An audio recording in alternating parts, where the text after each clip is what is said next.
नागपाल वसुपाल किरीटजुष्ट पादाम्बुजं रघुपतिं शरणं प्रपद्ये। यस्याननं मकरकुण्डलचारुकर्ण भ्राजत्कपोलसुभगं सविलासहासं नित्योत्सवं नतत्रिपुरदृशभिः पिबन्त्यो नार्यो नराश्च मुदिताः कुपितानिमेश्च।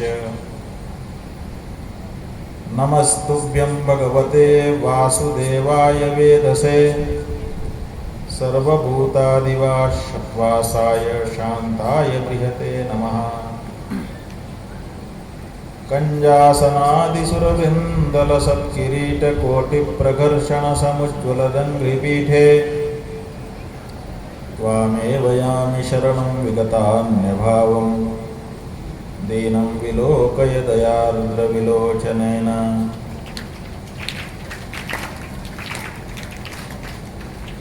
श्रीराम जय राम जय जय राम।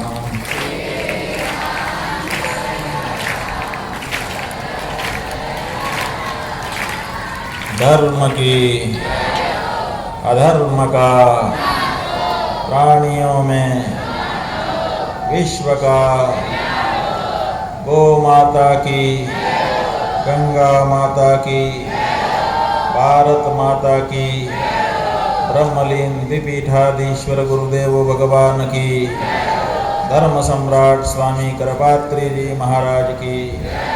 नमः पार्वती पतये हर हर महादेव। समुपस्थित दंडी स्वामी अम्बरीशानंद सरस्वती जी, हमारे ज्योतिषपीठ पंडित आचार्य रविशंकर द्विवेदी शास्त्री जी, यहाँ पर उपस्थित गुरु भाई सीता स्वरूप जी, गुरु बहन पूर्णांबा, विद्वज्जन, सुधी श्रोताजन, मातृशक्ति और आज की यजमान ग्राम तिरका से श्री बाबूलाल जी और श्रीमती जया तिवारी, ये दोनों हमारे पाठशाला जगत गुरु कुलकलम के आचार्य राजकुमार शास्त्री जी के छोटे भाई और बहू हैं। इनके साथ श्रीमती हरिभक्ति तिवारी जी भी आज की कथा की श्रोता हैं।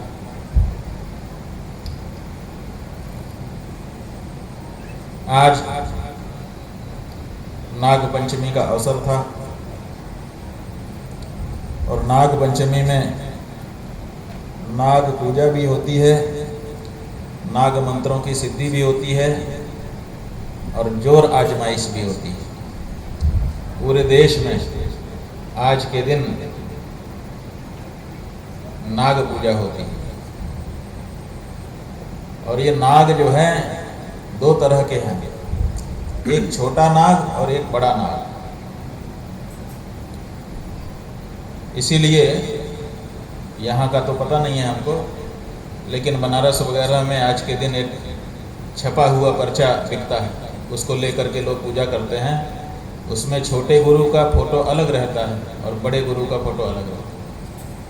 छोटे गुरु माने छोटा नाग और बड़े गुरु माने बड़ा नाग। और ये छोटे गुरु और बड़े गुरु का क्या, इनके नाम से आज भी स्थान विशेष चिन्हित है।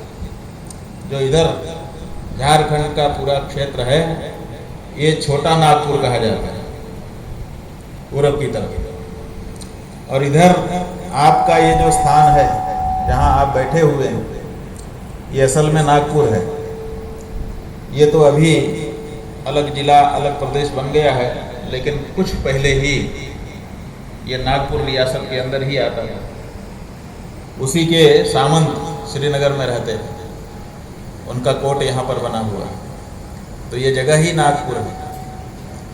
और नागपुर तक पहुँच जाइए, नागपुर के और आगे जब विदर्भ की तरफ चलेंगे, जिसकी कथा अभी सच्चिदानंद जी ने सुनाई हम लोगों को, उसको बड़ा नागपुर कहा जाता है। तो वो पश्चिम का क्षेत्र बड़ा नागपुर है, ये नागपुर है, और इधर पूरब जैसे चले जाएंगे वो छोटा नागपुर है। तो ये छोटा नाग, बड़ा नाग, छोटे गुरु और बड़े गुरु, इनकी पूजा का अवसर है। अब आपके मन में सवाल आएगा, ये छोटे गुरु और बड़े गुरु का क्या मतलब? छोटा नागपुर और बड़ा नागपुर क्यों हो गया? ये जोर आजमाइश होती है। नाग जैसे ही वयस्क होता है तो नाग से नाग का द्वंद्व होता है, और एक जीतता है और एक हारता है। जो जीतता है वो बड़ा गुरु हो जाता है, जो हारता है वो छोटा गुरु हो जाता है।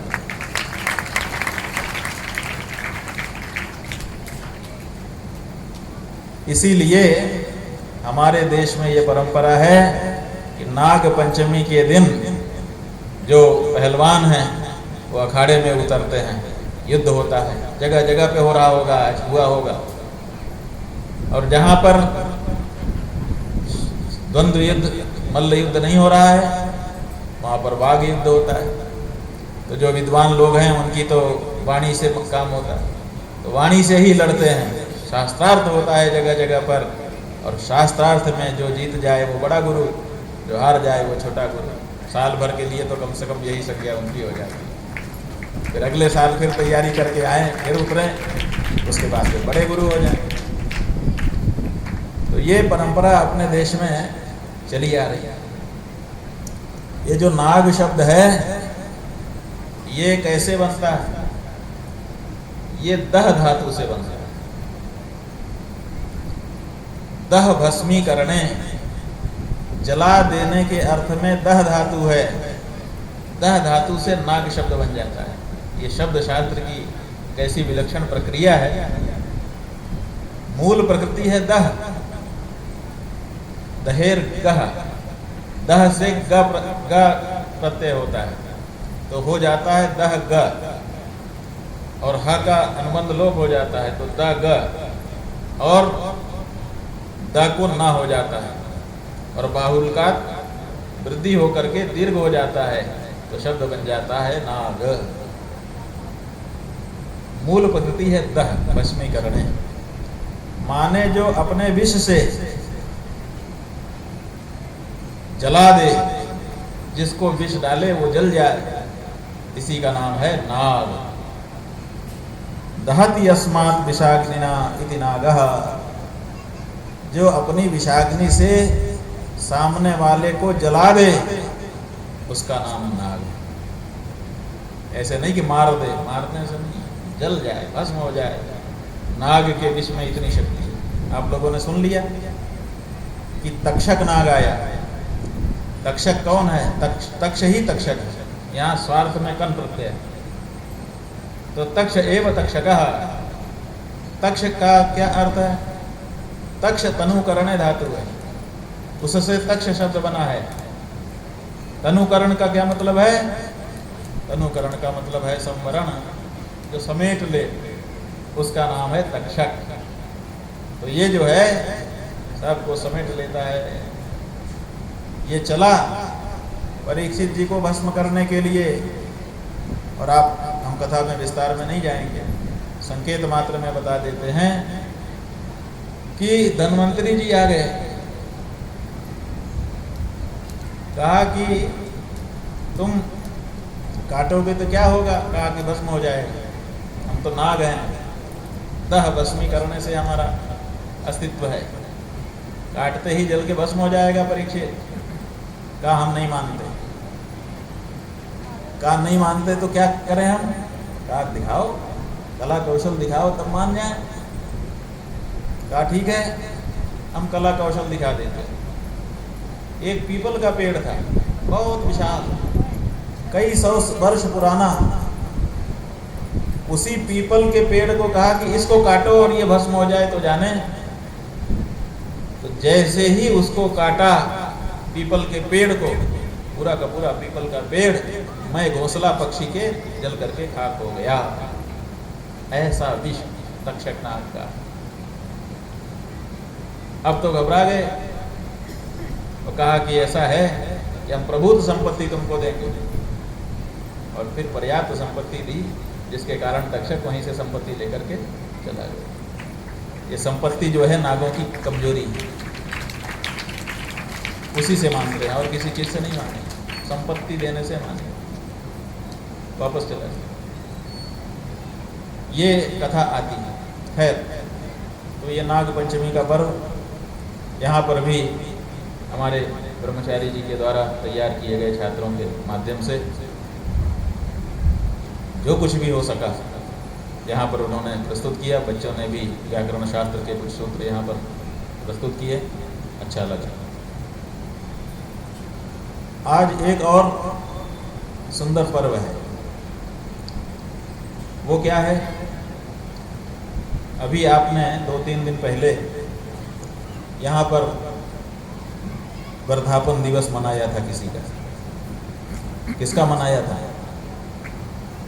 आज भी ये तो मना रहे हैं हमारे गोठिया जी। उस समय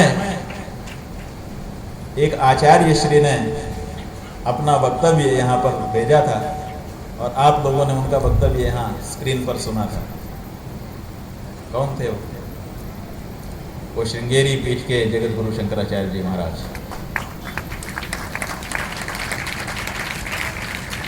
स्वामी विधुशेखर भारती जी महाराज, जो इस समय श्रृंगेरी पीठ के शंकराचार्य जी महाराज हैं। अनंत श्री विभूषित स्वामी भारती तीर्थ जी महाराज, ये उन्हीं की मूर्ति है।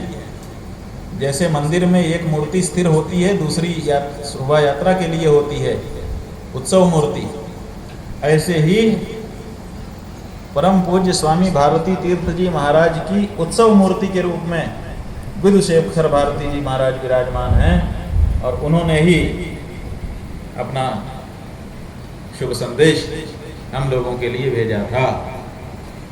उन्हीं विधुशेखर भारती जी महाराज का आज पावन वर्धंती दिवस है, जो श्रृंगेरी के मठ में उनके पीठ से जुड़े भक्तों शिष्यों के द्वारा बड़े उल्लास के साथ आज मनाया जा रहा है। अपने लोग दूर हैं, इसीलिए वहाँ सम्मिलित नहीं हो सकते हैं, लेकिन मन तो कहीं भी जाता है, कभी भी जाता है। इसलिए अपना मन अपने लोग इस समय श्रृंगेरी भेज देते हैं। और विधुशेखर भारती जी महाराज का 31वां वर्धापन दिवस जो वहाँ पर मनाया जा रहा है, उसमें सम्मिलित हो जाते हैं। विधुशेखर भारती ये जो नाम है, इसमें क्या वैशिष्ट है उस पर थोड़ा विचार कर लेते हैं, उनका स्मरण करने की दृष्टि से। और तो कोई विचार नहीं है, लेकिन इसी बहाने उनका स्मरण होगा। तो विधु का मतलब होता है, अमरकोशकार कहते हैं, विदुष सुधांशु शुभ्रांशु औषधीशो निशापति। ये चंद्रमा के नाम है। विधु माने चंद्रमा, सुधांशु माने चंद्रमा, शुभ्रांशु माने चंद्रमा, औषधीशः चंद्रमा, निशापति, ऐसे अनेक नाम। उन्हीं में से एक नाम विधु है। और चंद्र भी एक नाम है। तो इनका अर्थ क्या है? चंद्र शब्द तो चदि आह्लादे धातु से बनता है। चदि आह्लादे धातु से रख प्रत्यय करके चंद्र शब्द बनता है। इसका मतलब आह्लादक, जो हमारे हृदय को आह्लादित कर दे अपने दर्शन मात्र से, उसी का नाम है चंद्र। और सुधांशु, सुधांशु का मतलब क्या है? सुधामय जिसके अंशु माने किरणें, वो सुधांशु। इसी तरह से शुभ्रांशु, शुभ्र हैं जिसकी किरणें, वो शुभ्रांशु। हिमांशु, हिम माने ठंडी हैं जिसकी किरणें, वो हिमांशु। औषधीशः, औषधियों का जो ईश्वर, औषधियों का राजा उनको बनाया है। सोमोस्माकम ब्राह्मणा नाम राजा।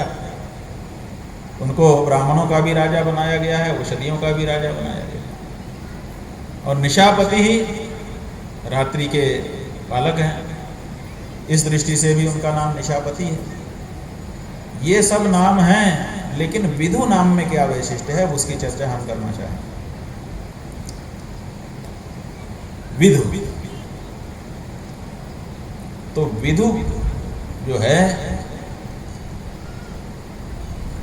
जैसे तुलसीदास जी ने प्रयोग किया, विदु बदनी सब भांति समारी, सोहन वसन बिना बर नारी। विदु बदनी माने विदु जैसा बदन है जिसका, बदन माने मुख, तो चंद्रमा जैसा जिसका मुख है। और यहां कह रहे हैं चंद्रमा जैसा माने गोल, और यहां कह रहे हैं कि विदु शेखर माने जिसके शिखर पर, माथे पर विदु है वो। तो भगवान शिव के माथे पर चंद्रमा रहता है, इसका मतलब चंद्रमा, तो इसका मतलब शंकर। विदु शेखर माने शिव का नहीं, कौन शिव तो है।